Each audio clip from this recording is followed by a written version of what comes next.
Bienvenue sur notre chaîne, la voix de ceux qu'on ne veut pas entendre, le miroir d'une Afrique qui se relève et refuse de plier. Aujourd'hui, vous allez découvrir une histoire que les médias occidentaux ne raconteront jamais.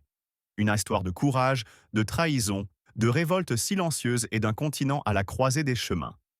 Le Kenya brûle, le Burkina Faso construit. Deux nations, deux réponses. Un même rêve d'émancipation. Avant de plonger dans cette révélation bouleversante, abonnez-vous à la chaîne, mettez un j'aime et partagez cette vidéo autour de vous. Faisons entendre cette vérité que l'on veut faire taire. Juillet 2024. Le président William Ruto ne parle plus comme un homme au pouvoir. Il ne s'adresse plus au Parlement ni aux diplomates. Il implore désormais une nouvelle génération, les jeunes manifestants de la génération Z qui remplissent les rues de Nairobi. Sa voix, autrefois tranchante et autoritaire, tremble maintenant, implorant qu'on n'incendie pas le pays. Mais ce n'est pas le feu qui se propage. C'est une question. Une phrase, portée comme un murmure à travers tout un continent. Pourquoi les Africains aiment-ils Ibrahim Traoré? Pendant qu'au Kenya même, la police, oui, la police, crie « Assez !», cette question s'étend comme l'éclair dans la nuit. Et pour ceux qui suivent la politique africaine, ce n'est pas une explosion soudaine. C'est un tournant. Au Burkina Faso, un jeune capitaine nommé Ibrahim Traoré n'a pas seulement rejeté le FMI, il a rejeté la peur. Il est descendu de son podium, a refusé le confort de la distance et a choisi de se tenir pieds nus, dans la poussière, aux côtés de son peuple. Il a parlé simplement, agi rapidement, fait confiance entièrement. Et pendant ce temps, au Kenya, l'un des pays les plus développés d'Afrique de l'Est, ce ne sont ni les chômeurs, ni les plus pauvres qui protestent. Ce sont les policiers, ceux qui gardent le système, le dernier rempart de l'obéissance. Et ils ne veulent plus être des outils d'exploitation. Ce n'est pas de la politique. C'est une guerre entre deux visions du leadership. L'une qui donne vie à une nation, l'autre qui la vide. Restez avec nous, car ce n'est pas une histoire de plus. C'est l'avenir que nos ancêtres ont rêvé. Juillet 2024. En plein cœur de Nairobi, l'impensable s'est produit.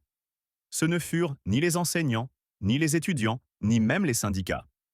Ce furent les policiers, armés, en uniforme, entraînés à obéir, qui envahirent les rues par milliers, scandant un seul mot, assez, suffisamment fort pour faire trembler les fondations de l'État.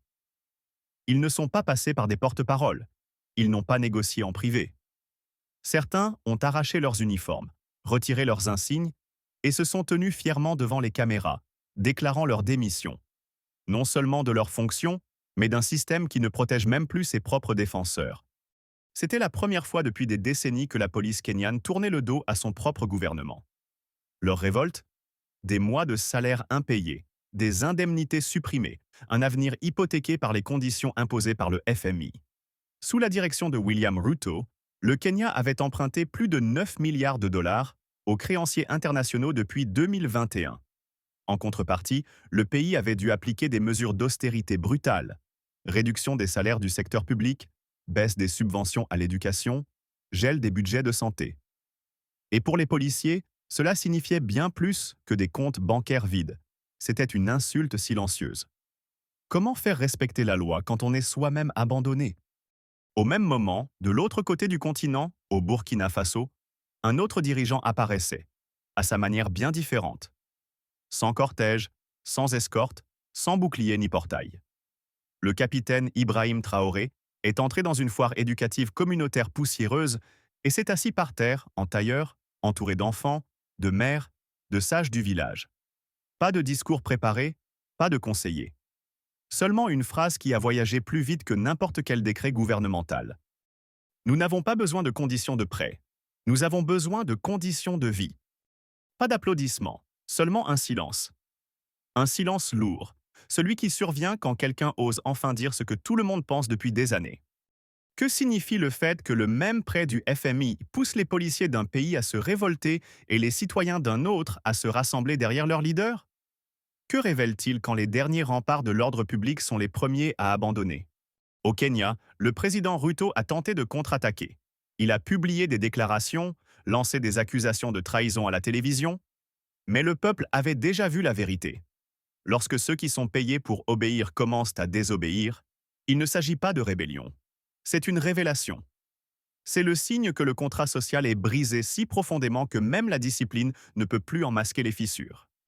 Pendant ce temps, au Burkina Faso, pas de slogan, pas de pancarte, pas de foule. Seulement un mouvement silencieux. Une infirmière organisait des cours le week-end pour des enfants déscolarisés. Un enseignant retraité rouvrait une classe rurale avec des bancs en bois de récupération. Personne n'était payé, personne n'était commandé. Et pourtant, il revenait, encore et encore. Si le leadership ne se mesure pas par les ordres qu'on donne, mais par les actions qu'on inspire, alors que sommes-nous en train de voir? Est-ce une gouvernance par décret ou une gouvernance par l'exemple? Lorsque les forces de l'ordre cessent de croire à l'État, que reste-t-il pour tenir une nation debout? Quand Traoré demande « Si vous étiez président, que couperiez-vous? Les routes, le diesel ou le déjeuner de votre fille ?» Le silence qui suit ne vient pas de la peur. Il vient d'un sentiment partagé. Il ne lit pas l'empathie sur une fiche. Il la vit. À Ouagadougou, de jeunes maçons réparent une maternité abandonnée. À Bobo-Dioulasso, des couturières rouvrent des classes comme coopératives de couture. Aucun contrat, aucun salaire, aucun ordre. Et pourtant, les gens viennent. Pourquoi? Parce qu'ils font confiance, non pas à des institutions, mais à un homme qui s'assoit avec eux et qui écoute. Les conseillers occidentaux secoussent la tête. Cela ne durera pas. Les gens ont besoin d'incitation. Mais le Burkina Faso prouve quelque chose de plus ancien que l'économie. Que la confiance, une fois restaurée, déplace des montagnes que la peur ne peut même pas ébranler. À Dédougou, un agriculteur offre la moitié de sa récolte pour nourrir des bénévoles scolaires. À Koudougou, un adolescent reprend une station de radio désaffectée pour offrir des tutoriels éducatifs gratuits. Ce ne sont pas des programmes, ni des projets. Ce sont des réponses, nées non pas de la planification mais de l'exemple. Au Kenya, le gouvernement a suivi le script du FMI à la lettre. Coupe budgétaire, gel des salaires, augmentation de la TVA, suppression des aides sociales. Aucune consultation, aucun débat. Résultat, les rues de Nairobi sont devenues des barricades. Les enseignants, les infirmiers, les fonctionnaires, jadis silencieux, hurlent désormais. Et la réponse de l'État?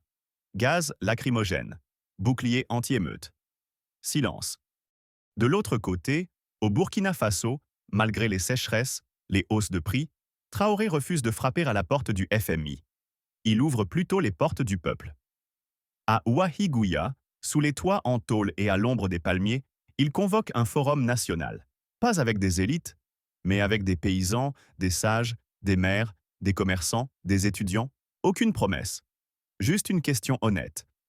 Si nous devons nous serrer la ceinture, par où commencer? Et qui doit être protégé en premier?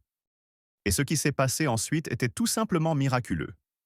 Un paysan de Yako donne 3 hectares de terre pour des coopératives alimentaires. Un électricien à Toma répare une centrale électrique abandonnée.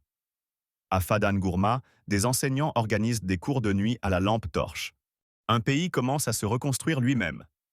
Sans prêt, sans condition. Seulement avec la foi. Pendant ce temps, au Kenya, l'inflation dépasse les 20%. Les prix du carburant et des aliments explosent. Des groupes citoyens lancent des campagnes pour réclamer la transparence sur les 9 milliards de dollars empruntés.